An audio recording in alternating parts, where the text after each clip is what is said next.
Hello, everybody. Chad Eves here, and today we're going to do the second in our list of the 5 common communication failures.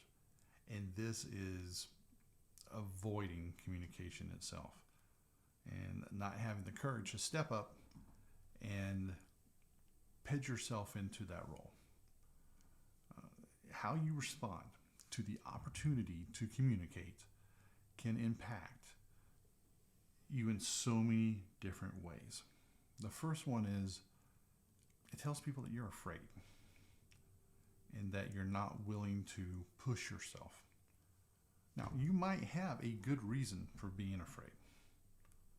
Maybe something unimaginable happened to you when you were doing a presentation or something like that was like truly tragic. With that being said, though, to function in the business world and the bigger world, you have to be able to communicate with people. And how you do this is going to make all the difference. Because the message that you want to send is that you're reliable, you're willing to step up for the team, for yourself, for your organization, that you're not going to cower and avoid it, that you're not going to miss meetings, have something come up, or miss a message, a phone call when someone's asking, like, I need your help to do this. That you are going to be viewed positively and not negatively. Because if you're viewed negatively, it can impact everything from whether or not you get a promotion. Do you get a raise in pay? Do you keep your job? Do you get a different job? Do people want to be around you if you're not reliable? All these things can happen. And that's why stepping up to communicate is so important in everything. And it also has 3 good reasons why everybody should want to communicate and not avoid the situation. Shirking the opportunity, not being around, not responding, it's really just hurting yourself. And here's 3 reasons why communicating, being a communicator, is a good reason. The first one is it allows you to share your expertise on that topic. You can have all the information here that's possible, but if nobody knows it, its value is severely limited. Instead of demonstrating how you can help people and what you're able to do, instead you're keeping it all closed up, and too many people aren't going to know it. So that's the first thing. Demonstrate your worth. Demonstrate the value you bring to people. The second one is you can make sure you get credit for your ideas. If you share an idea with somebody else that gives a presentation, what if they don't credit you? Versus if you're doing the communication, you can be sure to position it so that people know it was your idea. Also, for other ideas that aren't yours, as a professional, credit those people. People are going to trust you. They're going to know, oh, okay, that person isn't trying to rip me off and take my idea. And that is a big step to evolving and maturing as a professional in the workplace. The last one is flying your flag. Be visible. If you're not willing to step up and showcase yourself, other people may not be either.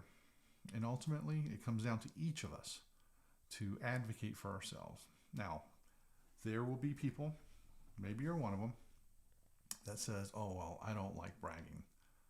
There's a difference between bragging and advocating. Bragging and displaying your worth to people. Bragging is definitely, generally considered to be obnoxious. You can do it without being obnoxious. You do it by showing what you know. You do it by showing how you can help people and make their lives better in some way. Fly that flag for yourself. Don't depend on somebody else doing it for you. Let's go to the question of why people are in this situation in the first place. Why do they avoid engaging in communication? And generally, these are talented people. They're an expert, or you are an expert in some area. Maybe it's engineering, maybe it's as a chef, maybe it's a business person, an educator, whatever it might be. But why do they shy away? And I don't know, after almost 3 decades of working and communicating and leading teams, and also studying the field, I have found that it comes down to where people don't know where to go. What's that first step they need to take? What do they need to do? And that cripples confidence.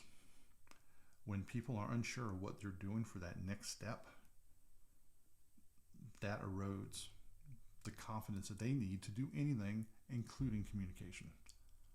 But these confidence deficits do not have to be permanent. They do not have to be eternal. The longer you let it fester, though, the more difficult it will be to overcome. So, this is the honesty check. So don't freak out. If you're one of those people that is like, well, you know what, I've avoided doing presentations for 10 years, during the time I've been working. It's too late for me. I'm never going to do it. That's not the case. You can overcome these deficits in confidence and communication skills starting today. You can do this. But you have to get into the communication game now, today. Don't keep putting it off. The biggest way to overcome this kind of worry, anxiety, fear is to start doing. And the way you're going to do that is following the path to courage and communication. The first step that you're going to make is you're going to make the decision here that you are going to be a communicator. And not only that you're going to be a communicator, you are going to be the best communicator that you can be, and you're going to continue to improve. Make the conscious decision. Don't go with the knee-jerk decision that you may have done in the past where you sat quiet in the room. You avoided the meeting. You didn't return the email or the phone call when someone asked if you could help them do a presentation or put a report together, whatever it might be.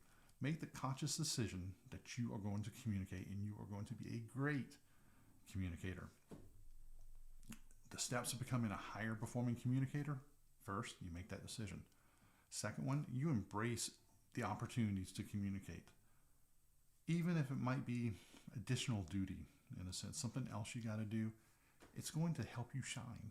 It's going to help you learn that skill and sharpen that skill. So embrace the opportunities.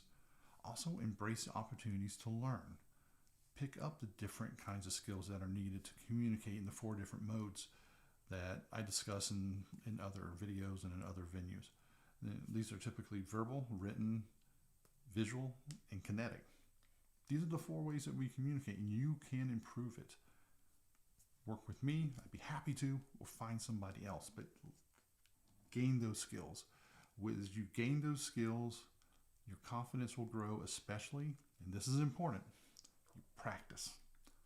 So you embrace the opportunity, you make the decision, you learn the skills, and then you practice. Once you make that decision and you follow through on those 3 parts, you are going to open up opportunities that were not there before. You are going to improve your standing, your brand, your reputation. Instead of someone that shirks their duties, shirks their job, avoids being there when needed, of helping their team out, of helping their customer, of standing up for themselves, you're going to have a 180-degree difference in the way that people interpret that. And that is nothing but a good thing. Next week, we're going to address the number 1 issue in the 5 communication failures. So come back and check out that one. Review the ones that we've already done. If it's been a while, it never hurts to review this. These are important things. These tips will help you definitely become a better communicator and also keep you out of trouble. And that's a big part of being a good communicator, is not making unforced errors or mistakes. This is Chad saying take care, and I will see you next week.